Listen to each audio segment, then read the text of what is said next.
Friends, countrymen, Romans, what's up? Sorry it's been so long. I'm obviously just reading a lot, and yeah, no more of that. No more excuses. Philip K. Dick has really gotten me into Gnosticism.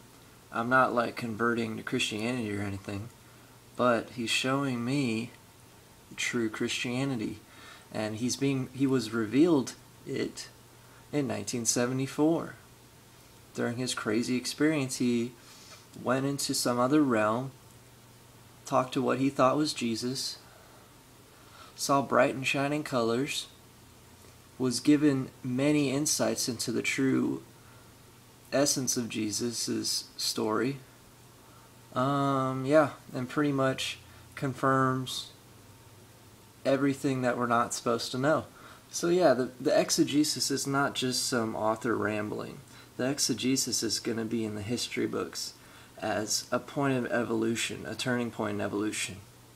You know, if we're going to be honest with ourselves, that's all it really was. Philip K. Dick was asked if he asked, God in his own time, what is reality? All of his books are about what is reality, so he finally got rewarded in 1974 and was given the answer. Okay, the answers. So yeah, then I've been reading the Gnostic Gospels now, like Thomas and stuff. And it's so weird. It's a lot more Zen than many of the other scriptures. Just a lot of the quotes are more out there. But yeah, who knows? Did y'all know that Venus orbits the Sun 1.6 times faster than the Earth? The ratio of 1.6 to 1 is the golden ratio. And Venus orbits the Sun 13 times in 8 Earth years. The ratio of 13 to 8 is also the golden ratio. Okay, so why is the beginning of the Mayan calendar considered the birth of Venus? Because according to Maurice Cotterill, that's when Venus flipped its axis and there was a neutral warp shift in the Sun. The Mayan calendar is tracking not only planetary alignments, but sunspot cycles. Okay, I mean, this is some deep shit that's been passed down, and we haven't forgotten it. The Freemasons know, they're just suppressing it, so we don't know. I mean, this world is not about truth. The world used to be about truth until the powerful didn't want anyone else to know shit, so they're just trying to keep it that way. But as David Wilcock is saying, synchronicity is going against these Freemasons who are trying to suppress everything. Okay, the rumor is that the Freemasons were given false knowledge, and so they think that catastrophe is going to happen in 2012. Whereas that's all just propaganda, it's fake. It's like the Freemasons are being misled by synchronicity. It's a crazy situation right now, y'all. Okay. But yeah. I mean, if you go to this site, the links, I'll give you some links on the bottom. It shows that Jesus had a twin and believed in reincarnation. I mean, this totally makes sense. What's really creepy is that I believe that Jesus, of course, was the age of Pisces fulfillment. And of course, the fish symbol in Christianity represents Jesus. But what's weird is that there's 2 fish in the Pisces symbol, i.e. Jesus had a twin. Crazy, huh? Hello, kitty. And then there's also one just talking about him as being a Pisces. I'll give you that article too. Another cool thing I learned from Manly P. Hall, he said, why did the Rosicrucians use the rose as a symbol for brotherly love? Because when the letters of rose are rearranged, it turns into Eros, goddess of love. Pretty cool, huh? So, apparently Amsterdam is the 4th most peaceful city in the world. I wonder why. And guess the most violent? Mexico. Probably because they have a war on drugs. It's like if you don't have a war on drugs, you're a peaceful country.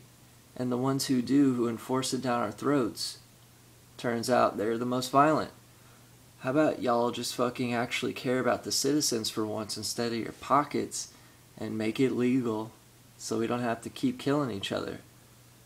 Oh wait, because then cannabis being legalized would get rid of your $300 trillion, fucking cancer cure piggy bank or whatever. Fuck yeah. since Father's Day just passed a while ago, I got some cool quotes. I mean, some cool dates of Nietzsche's father figures. Okay, William Miller predicted Nietzsche was going to be born. We know this. Richard Wagner was Nietzsche's father figure. So, okay, Richard Wagner was born 1813. Nietzsche's father was born 1813, the real Nietzsche father, Carl Ludwig Nietzsche, and he died in 1849. Well, William Miller's grandpa died in 1813 when those two other people were born, and guess when William Miller dies? 1849. I mean, I've said this once in the last video, but I didn't have all these other dates to add in there.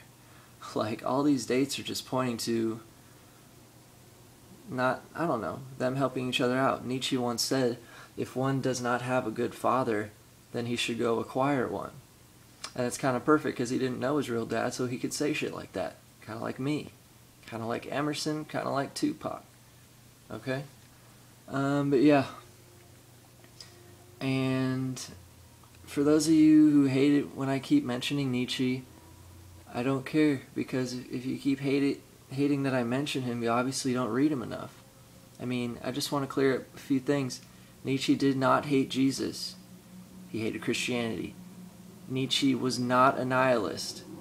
In Genealogy of Morality, he was looking for the great anti-nihilist who would help society move forward. That means he's not a nihilist. He was not anti-Semitic. There's many letters to his sister saying how much he hated her marriage to Bernard Foster.